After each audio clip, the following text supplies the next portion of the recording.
Política em Pura. Um olhar sobre a semana.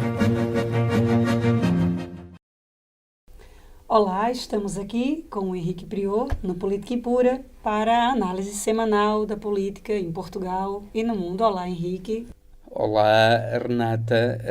Muito gosto em ter-te aqui a substituir a Olga por impossibilidade dela, mas é um prazer ter aqui uma cara nova e também bonita como a da Olga. Pois estamos aqui para o que der e vier. E vamos começar essa análise de hoje com a atualidade do panorama nacional. Vamos falar um pouquinho da questão da execução orçamental, que de janeiro a julho deste ano mostrou um saldo favorável relativamente ao mesmo período do ano passado. Henrique, a que se deve este fato e qual a importância disso? Bem, a execução orçamental de janeiro a julho teve efetivamente uma melhoria em termos homólogos, isto é, relativamente a igual período do ano passado, de janeiro a julho de 2017, de 1.100 milhões de euros. É um excelente resultado e esse resultado deve-se a dois fatores. Por um lado, a um crescimento da receita bastante superior àquele que tinha sido orçamentado. Um crescimento da receita de cerca de 5,3%. Para o outro lado, um decréscimo da despesa relativamente àquilo que tinha sido orçamentado, de 6,3% passou para 2,5% a despesa. É um resultado excelente em termos de execução orçamental, o que implica também uma diminuição da dívida do país. E isto deve-se em grande parte ao crescimento económico que o país está a ter. Previa-se um crescimento económico para este ano de, quanto muito, entre 1,9% a 2,1%, e o crescimento está a ser de cerca de 2,3% e provavelmente poderá ser ainda superior até ao final do ano. E isso, o crescimento económico, implica precisamente uma diminuição do desemprego, um aumento do IVA, que subiu 3,8%, cerca de 3,8% a colheita do IVA durante este período, o IRC, que cresceu mais de 15% também, o que é notável, o IRS, que cresceu também, excepcionalmente, tendo aumentado também cerca de 7, quase 8% as contribuições para a Segurança Social. Tudo isso afetou de uma maneira extremamente positiva as contas públicas. Ora bem, isso significa o seguinte, é que, ao contrário do que dizia o governo de Passos Coelho, o investimento e o fim da austeridade promoveu não só a distribuição de rendimentos e portanto, o aumento da procura interna, como também uma diminuição do déficit público. Isto é, aquilo que se provou foi que a receita da Troika, que foi aplicada em Portugal e noutros países, nomeadamente de uma maneira extremamente dolorosa para a Grécia, essa receita estava completamente errada, como Portugal veio a demonstrar. E é pena que Centeno não tenha tido a coragem de, na sua comunicação com o Presidente do Eurogrupo relativamente ao fim do programa de ajuda financeira, que não era ajuda financeira, atenção, da Troika à Grécia, no fundo aquilo que fizeram, a ajuda financeira foi para pagar aos bancos alemães, sobretudo. É um investimento a altos juros, não é? Não é só um investimento a altos juros, foi um investimento a altos juros do Banco Central Europeu, do FMI e tudo isso, mas não para investir na economia grega, mas para pagar a dívida que a Grécia tinha com os bancos alemães. Os bancos alemães especularam com a dívida grega e depois saíram-se mal disso. Mas eles não ficaram com os prejuízos. Quem ficou com os prejuízos foi a população grega, que não teve culpa nenhuma disso. Esse aumento dessa receita pode ser o que está a animar, por exemplo, um painel de descongelamento da progressão nas carreiras públicas em Sim, Portugal. claro. E Isso essas medidas terão um impacto, não é? E qual será nas finanças e na economia este impacto? Ora bem, neste momento estão a ser descongeladas as carreiras. As carreiras começaram por ser descongeladas em maio, em janeiro, salvo erro, vai continuar o descongelamento agora em setembro, depois em janeiro do próximo ano e depois em final do próximo ano também. 25% neste período na função pública. Isso trará um acréscimo de rendimentos aos funcionários públicos notável. Também se prevê o descongelamento, já houve um descongelamento, mas o descongelamento, digamos assim, a recuperação, melhor dizendo, a recuperação do perdido com o congelamento das carreiras durante o período da Troika. Para os professores.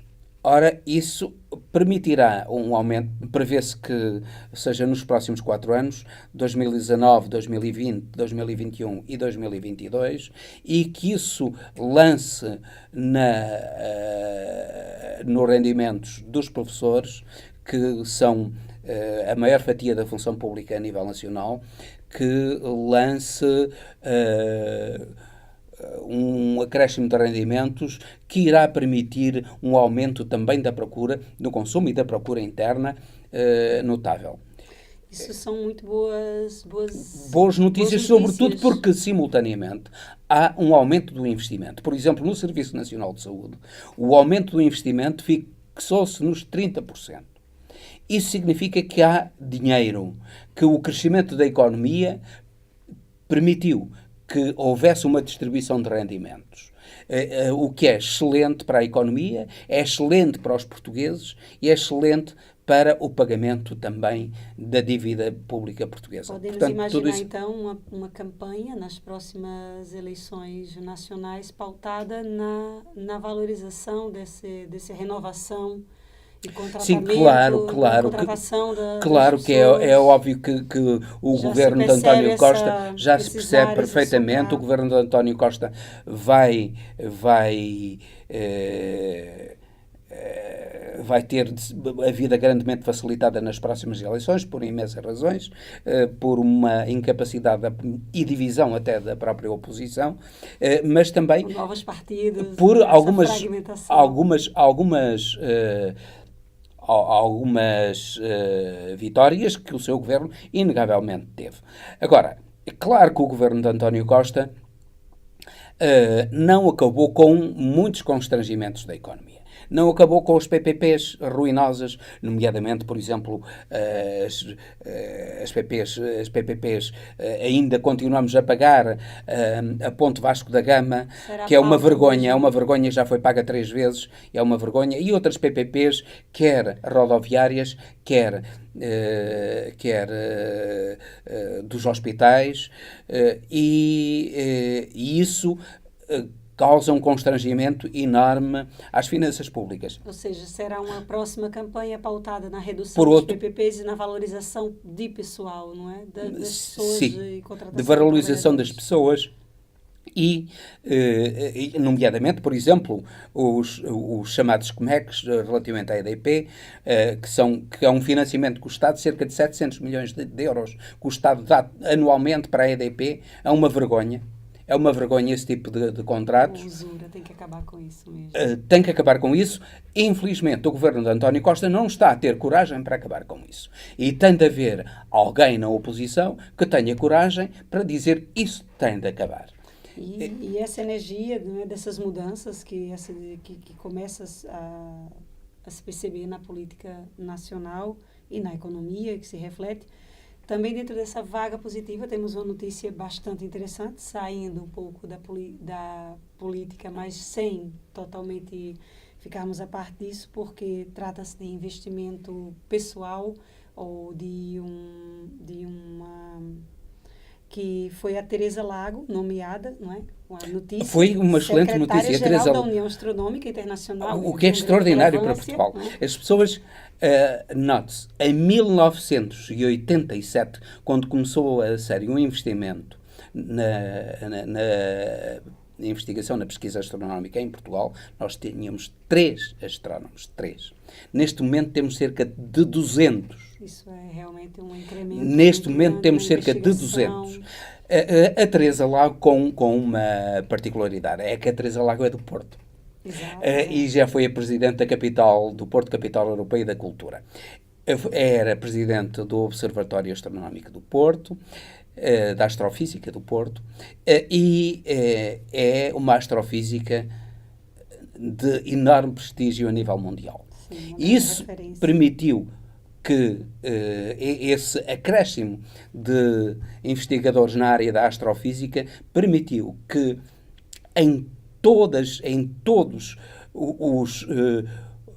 as investigações de grande importância que são levadas a cabo no mundo, ou praticamente todas, há um português ali.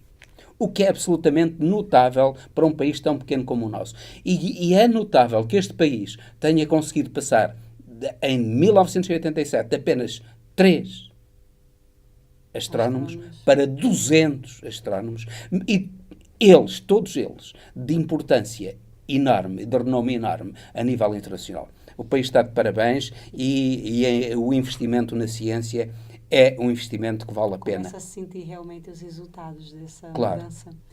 E falando em mudança, não é? Talvez não venhamos mais a mudar de hora, não é? Houve um referendo europeu relativamente à Sim, mudança sim. da hora de verão, a permanência Na da hora de verão, E isso tem alguns impactos, né? Como é que o Henrique avalia esses impactos? eu acho, já na semana passada aqui falei disso, haveria realmente a indicação de que isso iria suceder, mas agora o Presidente da União Europeia, Jean-Claude Juncker, disse que iria propor a manutenção da hora.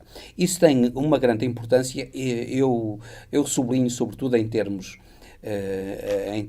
de saúde para duas faixas etárias.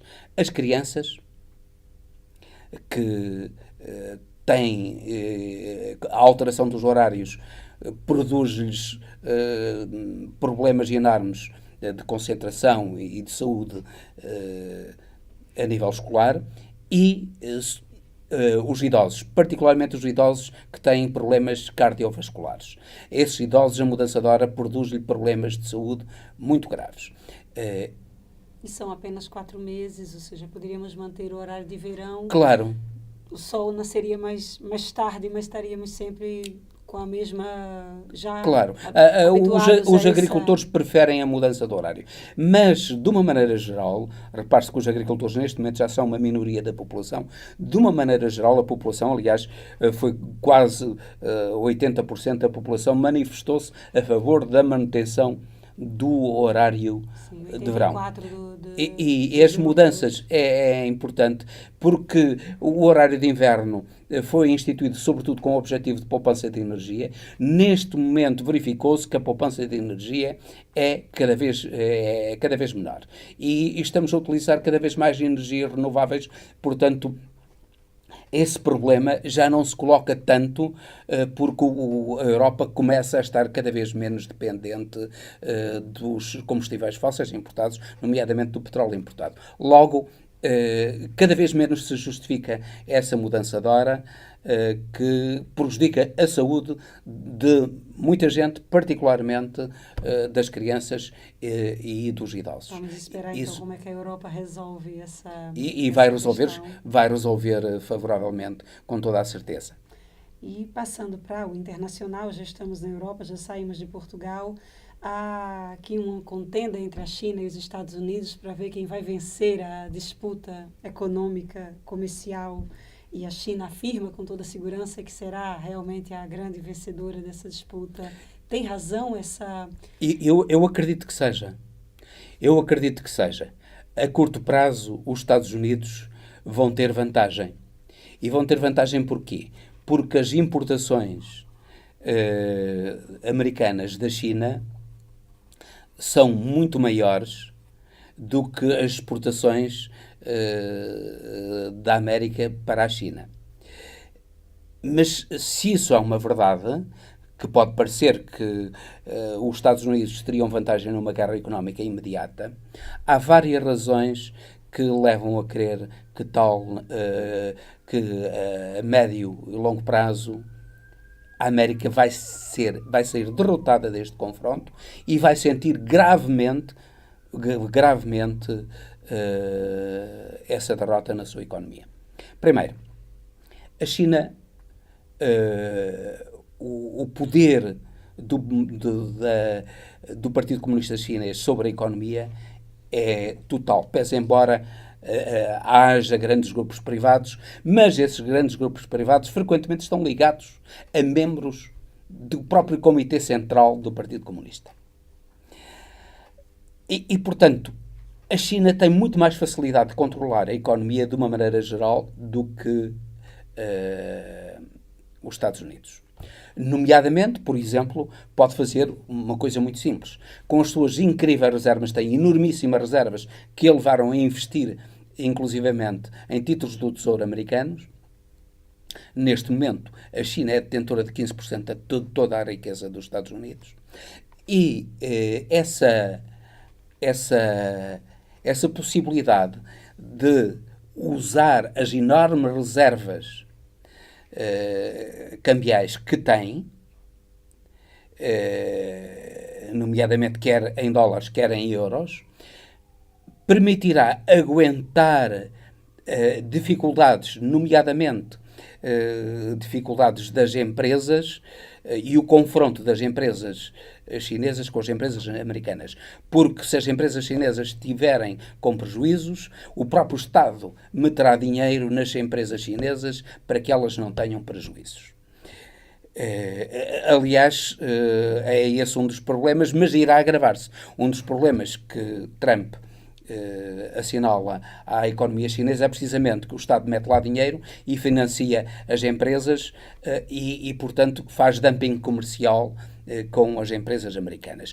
Isso é verdade, mas numa guerra comercial a China poderá usar isso e a América não.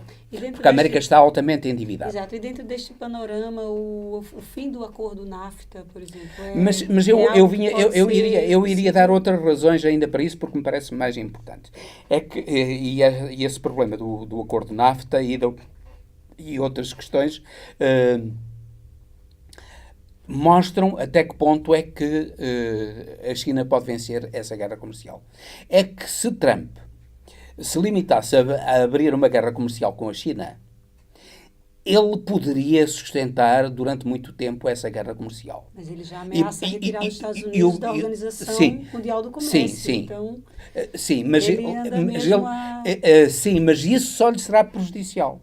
Ele não percebe que retirar os Estados Unidos da Organização Mundial do Comércio significa romper os acordos comerciais com todo o mundo. Ora, se seria possível manter durante muito tempo vantagens numa guerra comercial só com a China, não lhe é possível manter durante muito tempo uma guerra comercial com a União Europeia, com os países do NAFTA, que é o México, nomeadamente é o México e o Canadá. Já realizou um acordo com o México no que toca aos problemas de transações comerciais entre os dois países, mas não o fez com o Canadá. E depois com a Europa. Com a Europa o problema é muito maior, porque a Europa ameaça os Estados Unidos com a indústria automóvel. Se o problema com o Canadá é sobretudo um problema da indústria farmacêutica americana, que tem custos elevadíssimos e que acusa o Canadá de não respeitar as licenças comerciais, mas a verdade é que o Canadá não protege, como os Estados Unidos, a sua indústria farmacêutica, e os medicamentos nos Estados Unidos custam o dobro ou o triplo dos medicamentos no Canadá. E é contra isso, é contra os enormes lucros que as empresas americanas estão habituadas a ter nos Estados Unidos que elas estão a rebelar-se para impedir que haja, no fundo, a venda de medicamentos do Canadá para os Estados Unidos, que o acordo NAFTA permitiria e que enchia a América de medicamentos produzidos no Canadá e que eram comercializados na própria América a preços muito inferiores aos medicamentos americanos, patenteados pelas empresas americanas. Ora, esse problema, penso que é um problema importante e é difícil de contornar, porque me parece que o Philippe Trudeau é suficientemente duro para não prejudicar excessivamente os consumidores e as empresas canadianas de medicamentos. Por outro lado, Trump, o problema de NAFTA, já que tendo alcançado um acordo com o México, só que se ceder no acordo com o Canadá, tiver algumas vantagens, nomeadamente com o leite e com os medicamentos, Trump aceitará um acordo no âmbito do NAFTA para dizer internamente, neste momento em que o seu prestígio até está relativamente baixo, para dizer internamente que, afinal de contas, a guerra dele serviu de alguma coisa. Está. É um estilo muito próprio do próprio Trump, essa negociação de tubarão que está a levar a política externa norte-americana ao extremo mesmo. Está a levar ao extremo, mas ele poderia... E eu até compreendo que ele lute contra a China, porque efetivamente há aí dumping comercial e até social da China. Mas aquilo que irá fazer é uma coisa muito simples. Neste momento, a China produz 90% dos computadores mundiais e 80% dos telemóveis mundiais. Mas as patentes são americanas.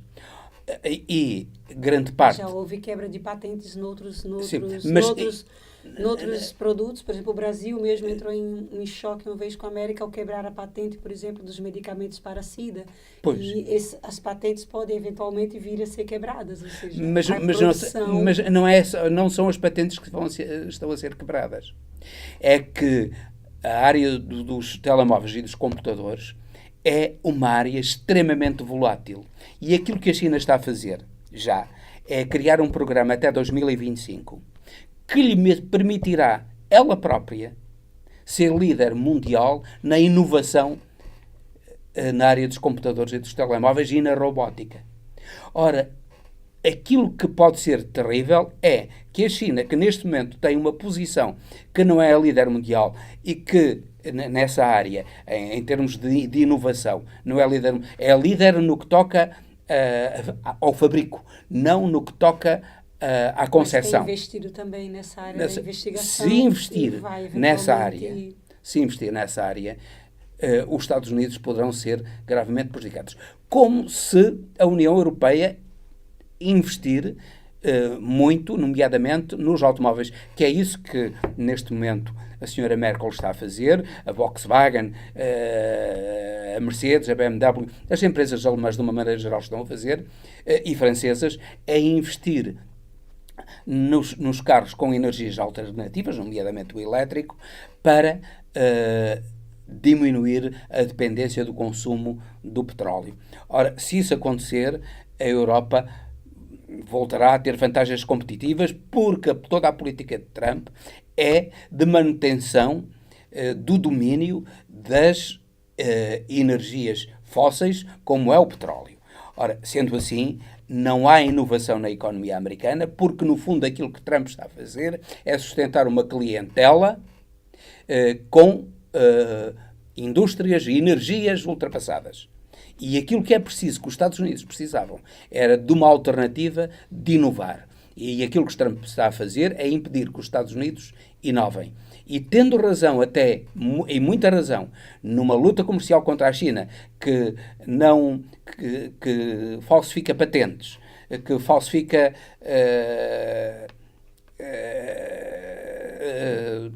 medicamentos, falsifica imensas coisas e muitas vezes até com muita qualidade. Falsifica com muita qualidade.